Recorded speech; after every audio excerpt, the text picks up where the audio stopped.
Well, I thought, I'm a Republican. I'm a very good Republican, but I thought Bush was a terrible president. I thought he was a terrible leader.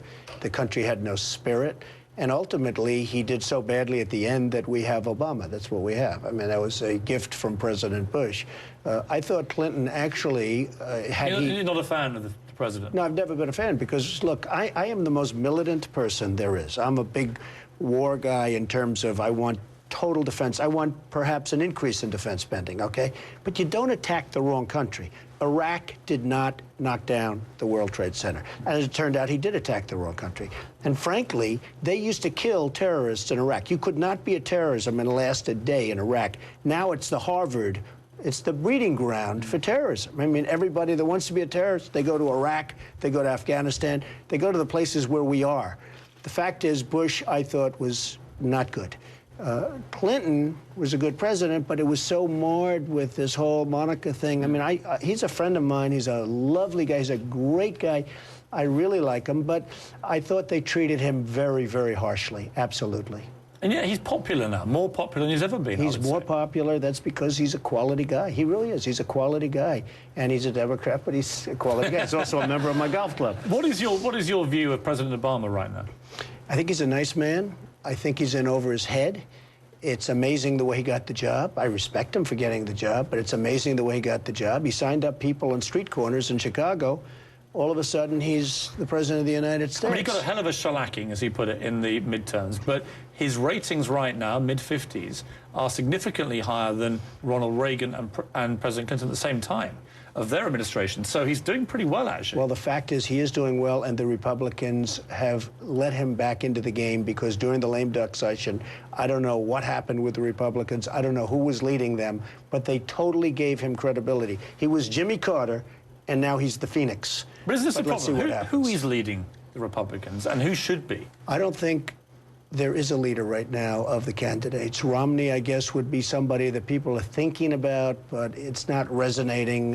Sarah Palin is somebody that I happen to like. I just don't think she can win the election, and a lot of people agree. She can win the primary, perhaps, but she can't win the election. I can tell you, Obama is dying to run against Sarah Palin, and you can't do that again as a Republican Party. You can't put somebody like in Delaware, Christine O'Donnell, where she goes in and she beats somebody that would have won by 15 points. She beats him in the primary, and then she gets killed in the election. Is this precisely why you're so tempted to run? Well, I am tempted to run, but I think the primary reason I'm tempted, I guess, yes, I think I could win. Otherwise, I wouldn't do it. I'm not doing it to come in fourth place and really do a great job as a businessman. You know, in theory, I shouldn't be able to win because they've always said somebody with great accomplishment, somebody who's done many, many deals. I've done hundreds and hundreds of deals, and I've beaten a lot of people. I mean, I'm not saying it bragging. I beat a lot of people. And those guys are not nice guys, and I have lots of enemies and lots of different things. And I've always heard where people like me cannot win because there's too many enemies.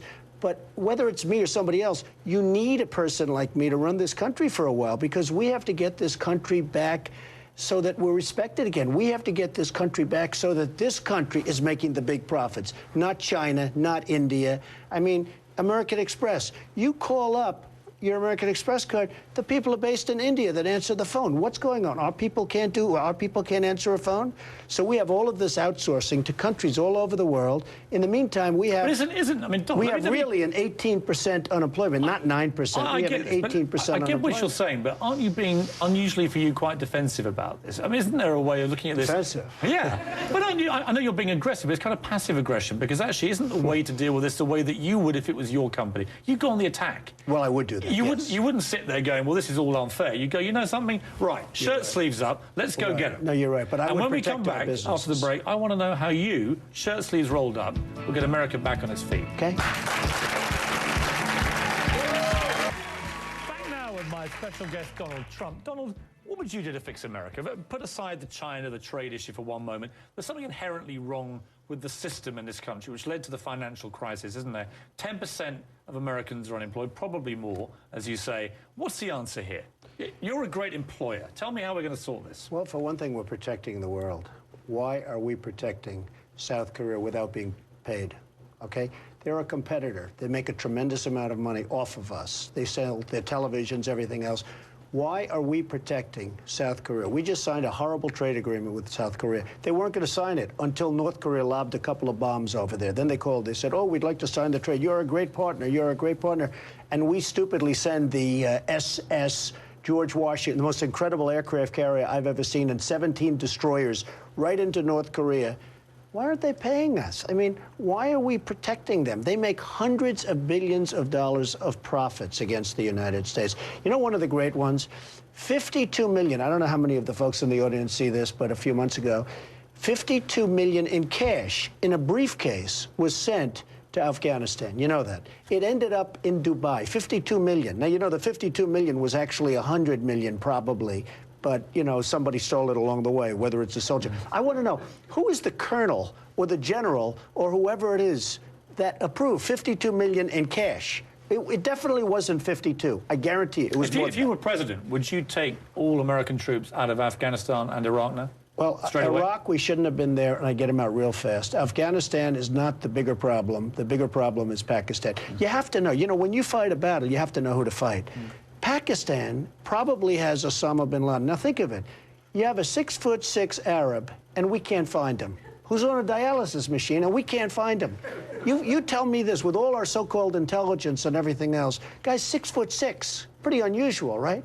We can't find Osama bin Laden. There's something wrong. We give hundreds of billions of dollars to Pakistan, and they're probably housing him. He may be housed, frankly, in Saudi Arabia, because you think Saudi Arabia's our friend. I mean, nobody hurts us like Saudi with the fuel prices. What's interesting, on Saudi Arabia, as I mentioned to you tonight, there's other breaking news, is that the King of Saudi Arabia has been very firm with President Obama, basically telling him to leave off Mubarak and, keep our big noses out of it, allegedly. So what do you think of that situation that's developing, where you're beginning to see the old order in the Middle East standing up to America and saying, this is our business, not yours? They're standing up for the first time because they don't respect us anymore. They didn't used to stand up.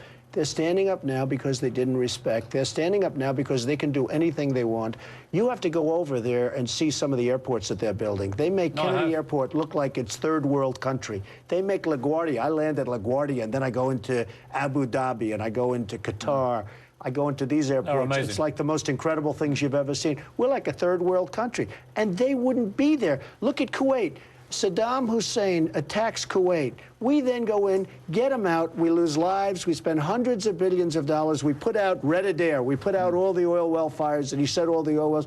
We hand them back the country. Now they don't invest in the United States because you know why? They say the return on investment's not good enough. We're not going to invest in it. Maybe they have a point. And also, here's the other point. Companies like General Motors, companies like Coca-Cola are all investing heavily in places like China, and they're doing very well out of it. Isn't the answer to go where the business enemy is and take them on at their own game and make money out of them? Isn't that what you would do instinctively? I think it's great. But if you look at what happened to General Electric, what happened to them with technology, where they had to give up all their technology to China, where they have to build plants in China, where they have to do all of these things. Hey, I like the Chinese. I'm fine with the Chinese. And if I were them, I'd be doing the same thing if I could get away with it.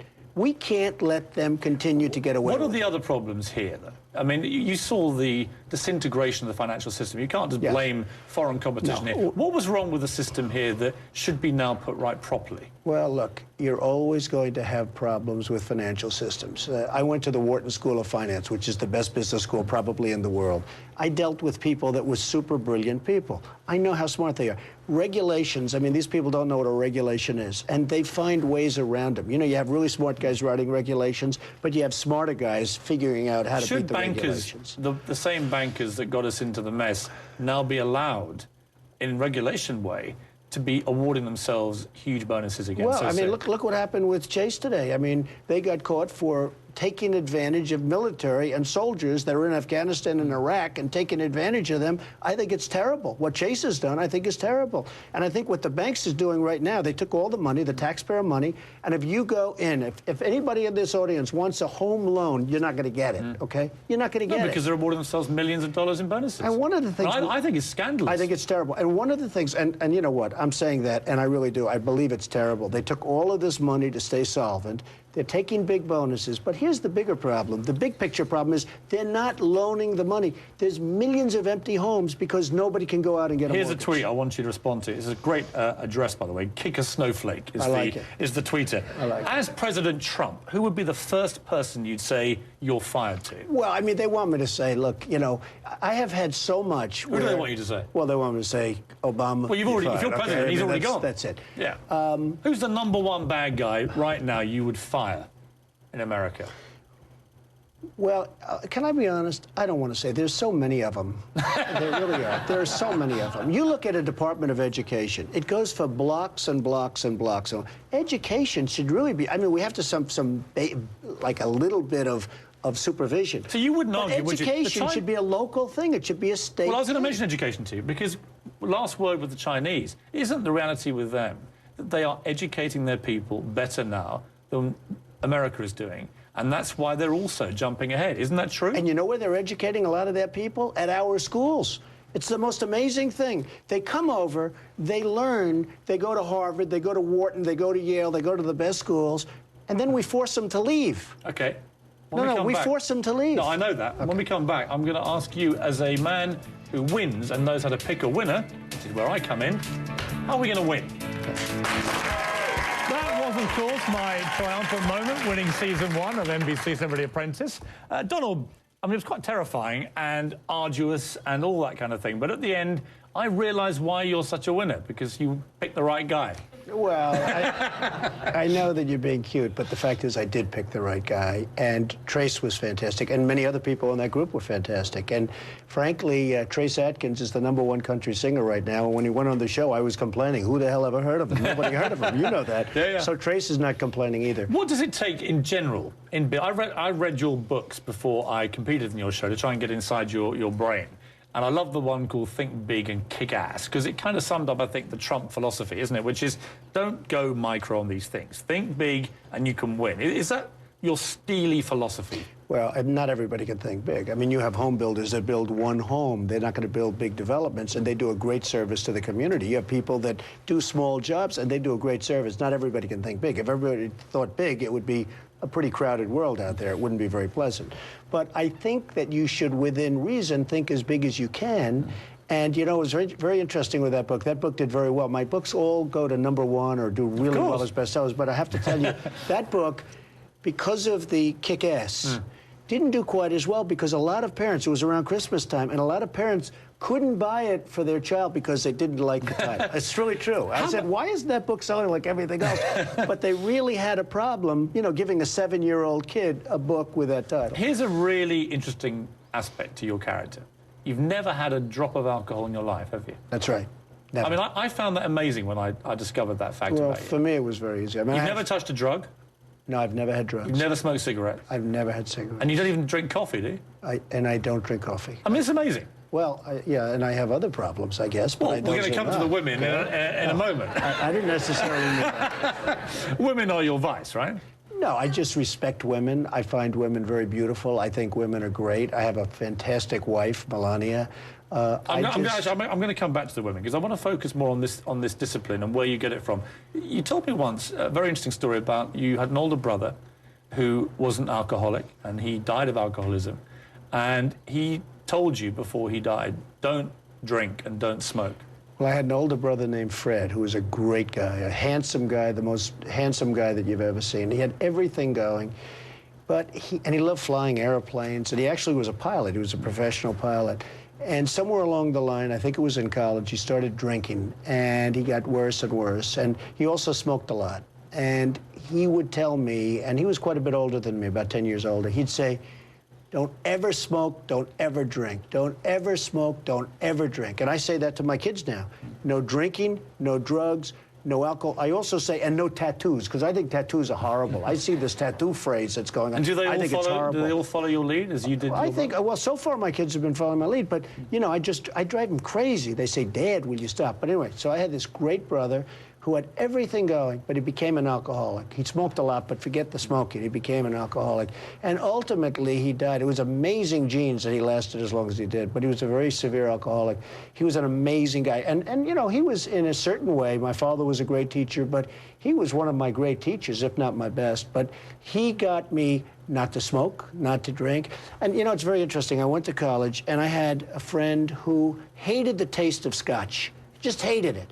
He said, Donald, I'm working so hard to develop a taste for scotch. I said, listen, you're lucky, just don't have it. He said, no, I want to do it at social. He's now today a very bad alcoholic. And scotch is his Even vice. though you hated the taste to start with? He hated the taste. What do you feel to develop a taste. So I say to people, don't drink. You know, it's so easy. You say, oh, it must be hard. It's not hard. If you don't drink, it's real people easy. at business dinners, I go to quite a few of them as you do, and by midnight they're rolling out drunk, and they're senior business people. What do you think of that? Well, you know, there's a banker, and obviously I'm not going to mention names, nor am I going to mention names of the congressmen, all of whom I know. Okay? Boy, would that be good. I see his eyes lighting up when I say that. But I won't mention. I've still got 20 minutes. With me, it goes to the grave.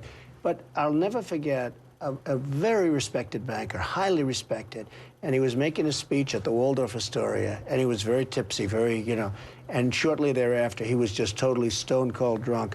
There were probably 2,000 people, 1,500 people at this dinner, and it was a very big event, and we carried him out on his back. And I never felt the same way about him. I see him today, and I just don't feel the same way. We carried him out. He was stone-cold drunk in a big dinner, and I didn't even know he drank. But we carried him out, literally on his back. And is he still a senior banker? He just retired. But he was a very powerful banker, one of the biggest, and I never felt the same way about him. You lost respect for him? I lost respect for him. I lost respect for him. When we come back, I'm going to talk to you about your own great area of expertise, the female form. Oh, wow.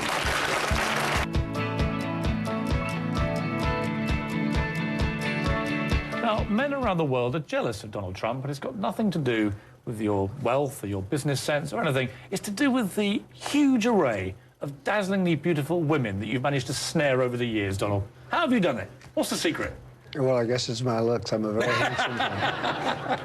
I don't know what it is exactly. Well, I've just always admired women. And I mean women, not just beautiful women, women. I'm a great believer in women. I have tremendous respect for women. I was one of the very early people that employed women in the real estate business, especially the construction business. I had a woman build the Grand Hyatt Hotel, which I built at Grand Central Terminal years ago, and that was a long time. I had a woman that was very much involved with, at the top level, with the construction of Trump Tower on 57th and 5th. Well, what's more important to you, women or business? Well, business is more important because I'm a happily married man. I mean, if I could offer you... Well, here's a deal for you. If I could offer you a cheque for $10 billion... 10 billion? Billion. Billion. Whoa. But the deal is you can't have sex for the next 10 years. Not even with your wife? With my wife? No. Definitely not with my wife. That could be the best line of the evening. Come on, $10 billion, but that's the deal. You'd have to give up women, or in a sexual way, for 10 years. Well, would that include my wife? Yes. Would you take the deal? No, I'd absolutely take my wife. Really? Well, I have to say that. I mean, I've got to go home. Got to go home. You see? So actually, it is women in the end, isn't it? No, Or women one are, woman. look, women are great. I respect women greatly. Always have. What kind of husband have you been, do you think? Well, I think I've been a very good husband lately, but I will say that over the years, I've probably been a much better father than a husband. I've been very, very busy with my business. My business sort of, not that it's right, but it always came first. And I remember John Paul Getty, who was a great man in terms of business, not a great man in terms of life, but in terms of business, was saying that, and I was very young and I listened to him, he was a very old man and I sort of respected him.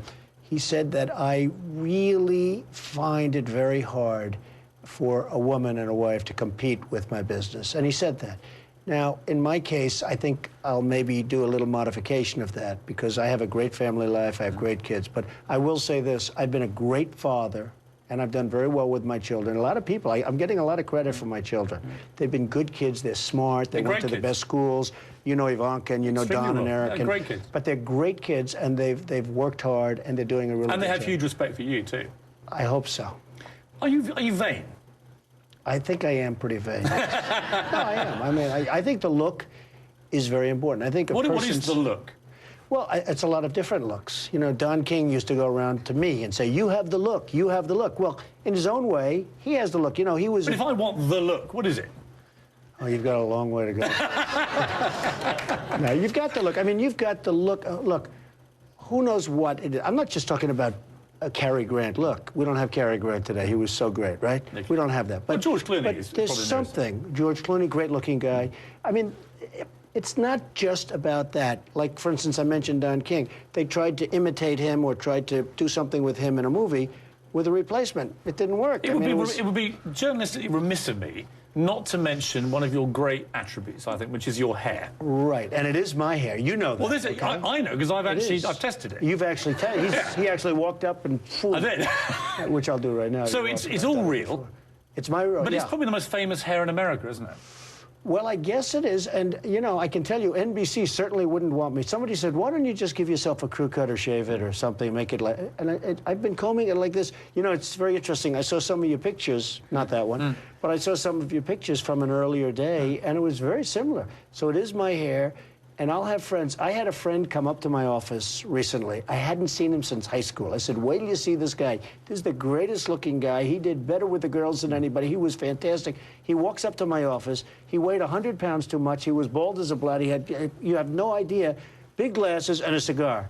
And I said, what the hell happened to you? So it is my hair. I'm very happy. Before we go to the break, a quick tweet here. What do you say to critics who say beauty pageants are at best archaic and at worst sexist and demeaning of women? From T. Deliganis. Well, they're not archaic because I bought the Miss Universe pageant and the Miss USA pageant, and they're doing terrifically in the ratings. Are they demeaning to women, do you think?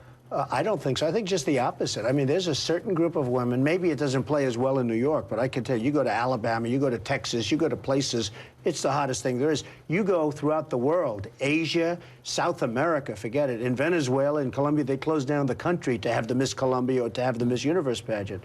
The Miss Universe pageant is one of the largest grossing pageants in the world. Not pageants, television shows, anywhere in the world. It gets tremendous ratings worldwide.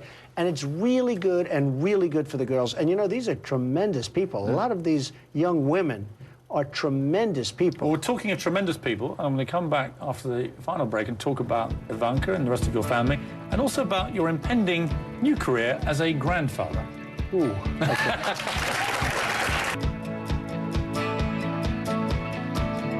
There was no slacking off in the Trump family. We worked hard. We got great grades. We kind of got brought up in a business mindset. It wasn't a conventional father-son relationship. That said, we did spend a lot of time together, and you know, I'd come in and sit in his boardroom while he's there. I'd be playing on the floor. We worked every summer, and we understood the value of a dollar.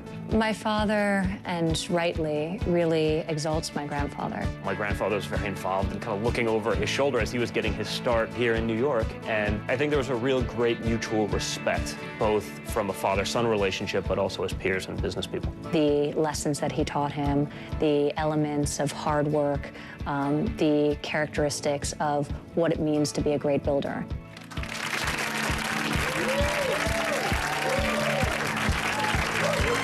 Of course, that was Donald Jr., Ivanka and Eric Trump, Donald's children, and indeed the next generation. You're about to become a grandfather for the third time, so this is now almost a career for you, Donald.